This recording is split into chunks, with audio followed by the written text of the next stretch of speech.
जय हिंद। आप लोग का स्वागत है आज का इस सेशन में। हम आज बात करेंगे क्लास 10 साइंस जो 2026-27 का जो एग्जाम होगा बिहार बोर्ड का, उसका हम इंट्रोडक्शन क्लास दे चुके हैं। उसका जो मतलब जो क्या होता है, उसको परिचय जो होता है चैप्टर स्टार्ट किए थे प्रकाश का प्रवर्तन का, जो हम परिचय दे चुके हैं। लेकिन आज जो हम बताएंगे, ये जो मतलब पढ़ाएंगे, कहीं पर ये बात नहीं पढ़ाया जाता है। जो आज का जो टॉपिक लिया गया है, एनसीईआरटी जो बुक होता है, मतलब रेड करके बक्सा में बंद करके वहां पॉइंट डाला जाता है, और वो पॉइंट से हर बार लगभग एक का क्वेश्चन फंस जाता है ऑब्जेक्टिव में। ठीक है, तो उस क्वेश्चन को हम बिल्कुल लिख कर लाए हैं, आप लोग को बिल्कुल अच्छी तरीके से उसको बताएंगे। उससे पहले एक थोड़ा सा डाटा आप लोग को और दिमाग में रखना है, जो जैसे कि होता है ना कि प्रकाश की चाल क्या होता है, क्या बोलते हैं, निर्वात में प्रकाश की चाल होता है, तारपीन में प्रकाश की चाल क्या होता है, वो बात हम लोग को भी ध्यान में रखना है। ठीक है, तो सबसे पहले हम उसी को शुरू करते बिना समय को गवाते हुए। देखिए, अगर आप लोग को इसका नोट्स लेना है तो आप लोग को व्हाट्सएप का चैनल में जुड़ जाना है। ठीक है, जिसका मतलब कि लिंक हो जाएगा चैनल का डिस्क्रिप्शन में डाल दिया जाएगा। ठीक है, देखिए इसमें इसे लिखिएगा। सबसे पहले देखेंगे, देखिए इसमें 4-5 दिमाग में रखना है। एक दो तो हमेशा आते रहता है कि निर्वात में प्रकाश की चाल क्या होता है, 3 × 10⁸। ठीक है, हीरा में प्रकाश की चाल कितना होगा, वही तो हीरा में होता है 1.24 × 10⁸ मीटर पर सेकंड। कांच में कितना होता है, तो 2 × 10⁸ मीटर पर सेकंड। तारपीन का तेल में प्रकाश की चाल कितना होता है, तो 2.04 × 10⁸ मीटर पर सेकंड। देखिए ये सब डाटा इसलिए लिख के लाए हैं ताकि आप लोग को हमेशा दिमाग में रहे, नहीं तो हम तो थोड़ा सा दिमाग इधर उधर जाएगा तो फिर डाटा गलत लिखा जाएगा। इसलिए हम इस चीज को लिख के लाए हैं। एक चीज और लिख के लाए हैं, तो आप लोग को हेडिंग लगाना है, ऊपर में थोड़ा सा हेडिंग लगाना है, मतलब लगाना है। तो एक तरफ लिखना है माध्यम, एक तरफ लिखना है माध्यम, एक तरफ लिखना है प्रकाश की चाल। थोड़ा सा 2-4 पॉइंट है, प्रकाश की चाल। ये जो हम बता रहे हैं, कम से कम 2 तो हमेशा दिमाग में रखना। ठीक है, सबसे पहले लिखेंगे तारपीन, बिल्कुल सीक्वेंस में लिखाएगा। ठीक है, सीक्वेंस नहीं कर सकते हैं, सीक्वेंस में मतलब उल्टी पुल्टी हो सकता है, इसलिए लिखना चाहे तो लिख सकते हैं सीक्वेंस में। सबसे पहले लिखेंगे हीरा की चाल। सबसे पहले हीरा में लिखेंगे, इसे एक में डालिए। ठीक है, हीरा, तो हीरा में प्रकाश की चाल कितना होता है, हीरा में प्रकाश की चाल होगा 1.24 गुना 10⁸ मीटर पर सेकंड। हीरा में प्रकाश की चाल कितना होगा, 1.24 गुना 10⁸ मीटर पर सेकंड। ये सब जो हम लिखा रहे हैं, बिल्कुल ध्यान में ही रखना है। दूसरा लिखना है कांच में प्रकाश की चाल। दूसरा नंबर लिखना है कांच में प्रकाश की चाल। क्या लिखेंगे, कांच में प्रकाश की चाल। ये आप लोग को दिमाग में रखना, ठीक है, क्योंकि इससे ऑब्जेक्टिव फंस जाता है। तो कांच में प्रकाश के चार्ज हो जाएगा कितना हो जाएगा, 2 × 10⁸ हो जाएगा। 2 × 2.0 लिख सकते हैं या फिर 2 लिखते हैं, तो 2 × 10⁸ मीटर पर सेकंड। देखिए सीक्वेंस में लिखा रहे हैं। ठीक है, जिस प्रकार से ऊपर से बढ़ रहा है उसी प्रकार से लिखा रहे हैं। अब बिल्कुल नोट्स से लिखा रहे हैं। इसका नोट्स लेना है तो उसका व्हाट्सएप चैनल पे व्हाट्सएप चैनल का जो लिंक है उसको डिस्क्रिप्शन में डाल दिया जाएगा, वहां पर जुड़ जाइएगा। या फिर इंस्टा पे हमें डायरेक्ट फॉलो कर सकते हैं, उसका भी लिंक डिस्क्रिप्शन में डाल दिया जाएगा। वहां पर भी कुछ मतलब जरूरत होगा तो वहां भी मैसेज करेगा, आप लोग को प्रोवाइड करा दिया जाएगा। ठीक है, इसी चैनल का नाम से है रवि स्टडी पॉइंट। ठीक है, देखिए तीसरा है, पहला क्या हो गया, हीरा में प्रकाश की चाल 1.24 × 10⁸ मीटर पर सेकंड। और दूसरा हो गया क्या हो गया, कांच में प्रकाश की चाल। एक तरीका लिख रहे हैं यहाँ, तो प्रकाश की चाल लिखिए, कांच इसको में डाल देना। ठीक है, कांच में प्रकाश की चाल क्या हो जाएगा, 2 × 10⁸ मीटर पर सेकंड। तीसरा लिखेंगे तारपीन का तेल। 3 नंबर में लिखेंगे तारपीन का तेल। तारपीन का तेल में प्रकाश की चाल कितना हो जाएगा, इसका हो जाएगा 2.04 × 10⁸।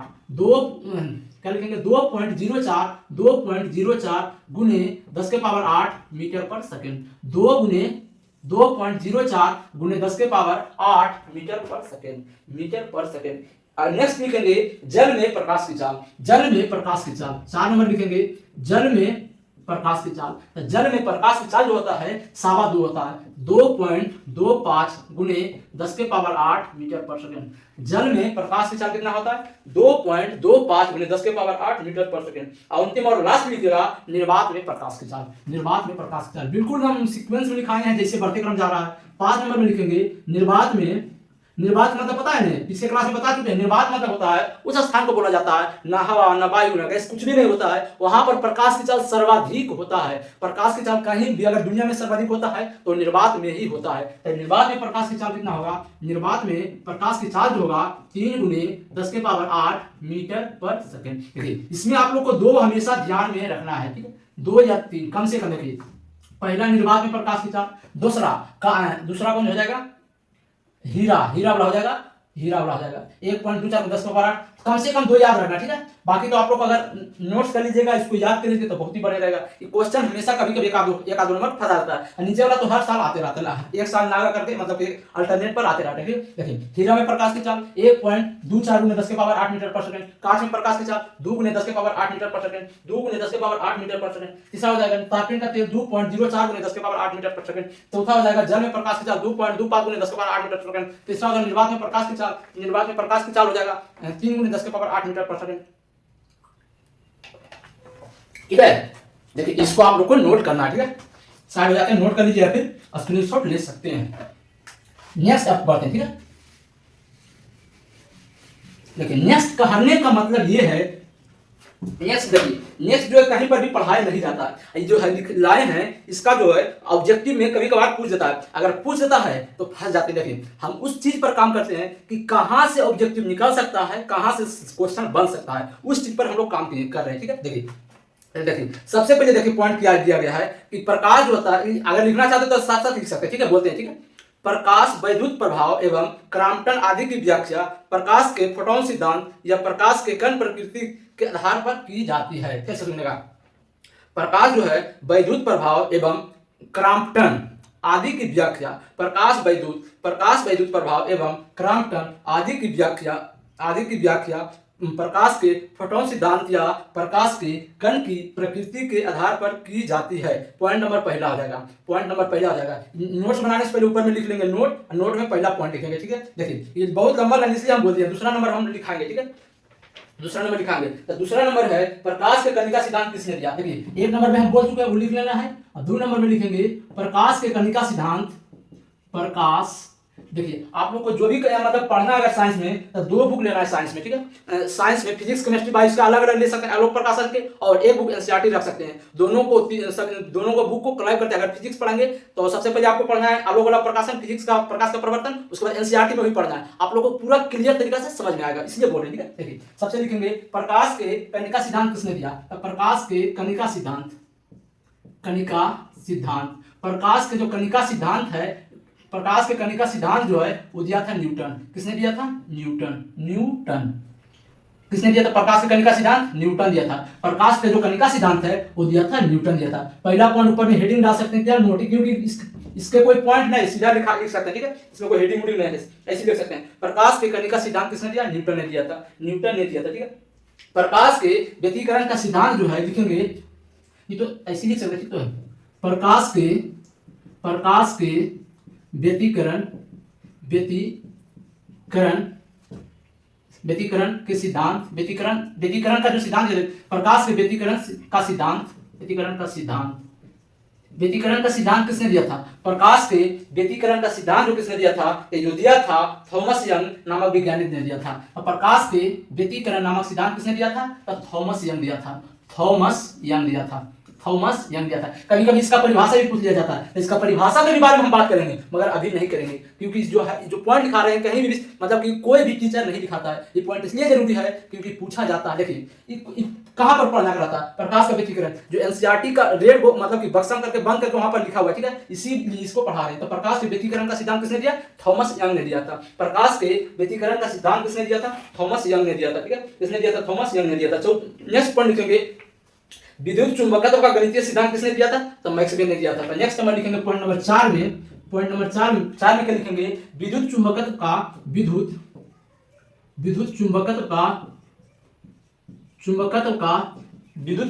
का गणितीय सिद्धांत।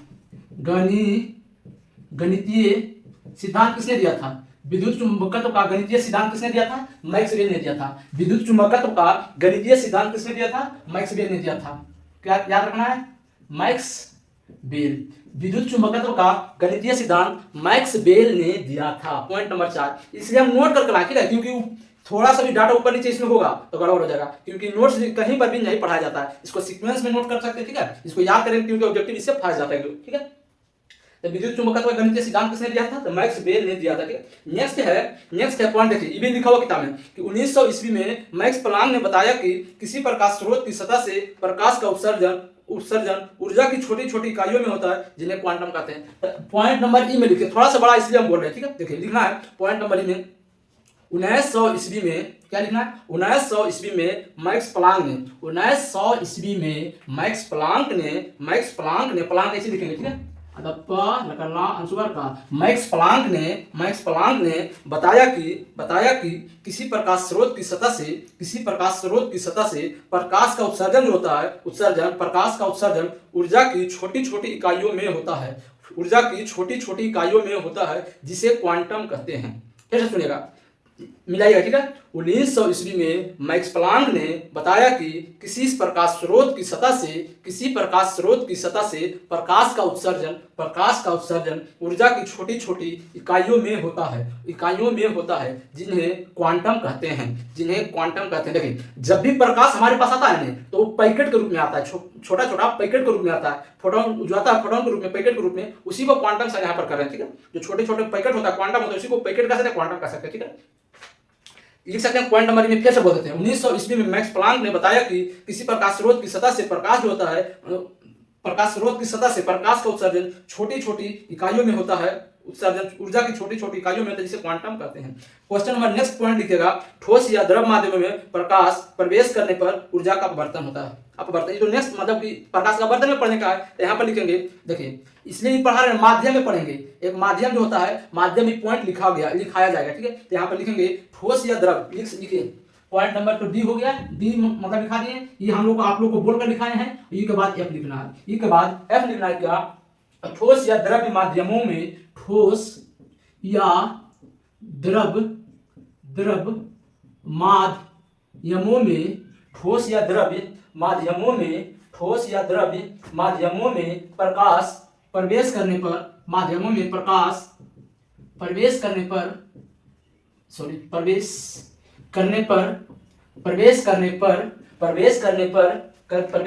प्रकाश का अपवर्तन होता है। प्रवेश करने पर प्रकाश का अपवर्तन होता है, प्रकाश का अपवर्तन होता है। अगर समझ में नहीं आता सिर्फ अभी नोट के लिए चाहिए, ठीक है। इस सब का जो तो क्लास चलेगा थोड़ा सा आगे है, प्रकाश का अपवर्तन इसको समझने का, अभी सिर्फ नोट कर लीजिए, ऐसा होता है तो होता है। ठोस या द्रव्य माध्यम में प्रकाश प्रवेश करने पर प्रकाश का अपवर्तन होता है, नेक्स्ट पॉइंट लिखेंगे जी नंबर में क्या कर रहा है, प्रकाश के वेग ज्ञात किसने किया था, तो इसे लिखेंगे सर्वप्रथम प्रकाश के वेग को किसने ज्ञात किया, सर्वप्रथम प्रकाश के वेग को किसने बताया। सर्वप्रथम प्रकाश का जो वेग होता है, इसको बताने वाला वैज्ञानिक का नाम क्या है, सर्वप्रथम प्रकाश के वेग को बताने वाला वैज्ञानिक का नाम क्या है, उस वैज्ञानिक का नाम है रोमर। क्या है उस वैज्ञानिक का नाम है रोमर, उस वैज्ञानिक का नाम है रोमर। और आज का अंतिम और लास्ट पॉइंट लिखेंगे इस सेशन का, इसमें लिखेंगे प्रकाश का तरंग सिद्धांत सर्वप्रथम किसने दिया, ऐसे लिखेंगे प्रकाश का तरंग सिद्धांत, क्या लिखेंगे प्रकाश का तरंग सिद्धांत किसने दिया था, तो हाइगेंस। प्रकाश का तरंग सिद्धांत जो है वो हाइगेंस ने दिया था। आज का सेशन थोड़ा सा छोटा होगा, मगर दिमाग में रखना है, ये बहुत ज्यादा महत्वपूर्ण बन जाता है, क्योंकि एनसीईआरटी में लिखा हुआ है, इसलिए हम आप लोग को बता रहे हैं। ये कहीं पर भी नहीं पढ़ाया जाता, इसलिए आप लोग को सीक्वेंस में लिखा दिए, फिर से मिला लीजिएगा, बोलने जाते उसका सेशन को खत्म करेंगे, ठीक है। सबसे पहले क्या लिखे बोले, मिलाइएगा, ठीक है, कॉपी में मिलाइएगा। प्रकाश जो होता है वैद्युत प्रभाव एवं क्राम्पटन आदि की व्याख्या प्रकाश के फोटोन सिद्धांत या प्रकाश के कण की प्रकृति के आधार पर की जाती है। पॉइंट नंबर पहला। पॉइंट नंबर दूसरा, प्रकाश के कणिका सिद्धांत न्यूटन ने दिया। पॉइंट नंबर दूसरा। पॉइंट नंबर तीसरा, प्रकाश के व्यतिकरण का सिद्धांत मैक्स वेल ने प्रस्तुत किया। सॉरी, प्रकाश के कणिका सिद्धांत न्यूटन ने दिया, ठीक है। उसके बाद प्रकाश के व्यतिकरण का सिद्धांत थॉमस यंग ने दिया। व्यतिकरण का सिद्धांत थॉमस यंग, ठीक है। विद्युत चुंबकत्व का गणितीय सिद्धांत किसने दिया था, मैक्स वेल ने दिया था। ले जाइए, विद्युत चुंबकत्व का गणितीय सिद्धांत किसने दिया था, मैक्स वेल ने दिया था। नेक्स्ट है 1900 ईस्वी में मैक्स प्लांक ने बताया कि किसी प्रकाश स्रोत की सतह से प्रकाश का उत्सर्जन जो होता है, प्रकाश का उत्सर्जन ऊर्जा की छोटी छोटी इकाइयों में होता है, जिसे फोटोन भी कह सकते हैं, छोटे छोटा पैकेट में होता है, उसी को फोटोन कहते हैं, जिसे क्वांटम कहते हैं, ठीक है। नेक्स्ट पॉइंट है करा ठोस या द्रव्य माध्यमों में प्रकाश, ठोस या द्रव्य माध्यमों में प्रकाश प्रवेश करने पर प्रकाश का अपवर्तन होता है। ये प्रकाश का अपवर्तन चैप्टर में हम लोग पढ़ेंगे, क्योंकि हम पढ़ रहे हैं प्रवर्तन। ठीक है, देखिए ठोस या द्रव्य माध्यमों में प्रकाश प्रवेश करने पर प्रकाश का अपवर्तन होता है। नेक्स्ट नंबर है पॉइंट, सर्वप्रथम रोमर ने प्रकाश का वेग ज्ञात किया था। सर्वप्रथम रोमर ने प्रकाश का वेग यानी प्रकाश का चाल, वेग को ही चाल कहते हैं, अलग नहीं समझिएगा, ठीक है। सर्वप्रथम प्रकाश का चाल या वेग को किसने ज्ञात किया था? रोमर ने ज्ञात किया था। नेक्स्ट है प्रकाश के कणिका सिद्धांत किसने दिया था? हाइगन्स ने दिया था। प्रकाश के कणिका, प्रकाश के तरंग, अरे काल लिख दिए सही, तो प्रकाश के तरंग सिद्धांत सही, प्रकाश के तरंग सिद्धांत किसने दिया था? हाइगन्स ने दिया था। ठीक है, देखिए आशा करते हैं आप लोगों को समझ में आ गया होगा। ये थोड़ा सा सेशन अलग इसलिए लिए क्योंकि कहीं पर भी नहीं पढ़ाया जाता है। अब कल से जो होगा, मतलब नेक्स्ट क्लास से जो होगा, प्योर आपको चैप्टर में मतलब घुसेंगे। उसमें सबसे पहले पढ़ेंगे क्या पढ़ेंगे, उसको क्या बोलते हैं, क्या बोलते हैं, अभिसारी जो होता है ना, अभिसारी अपसारी, और जो होता है समानांतर किरणपुंज, किरणपुंज पढ़ेंगे। सबसे पहले किरण, फिर किरणपुंज, उसके बाद जो स्टेप आगे बढ़ जाएगा उसके बारे में चर्चा करेंगे। ठीक है, चलिए आशा करते हैं आप लोग को समझ में आ गया होगा। अगर समझ में आया होगा तो वीडियो को लाइक करके, चैनल को सब्सक्राइब करके दोस्तों के पास शेयर कर दीजिएगा। आप लोग को मिलेंगे नेक्स्ट क्लास में, तब तक के लिए जय हिंद, जय भारत।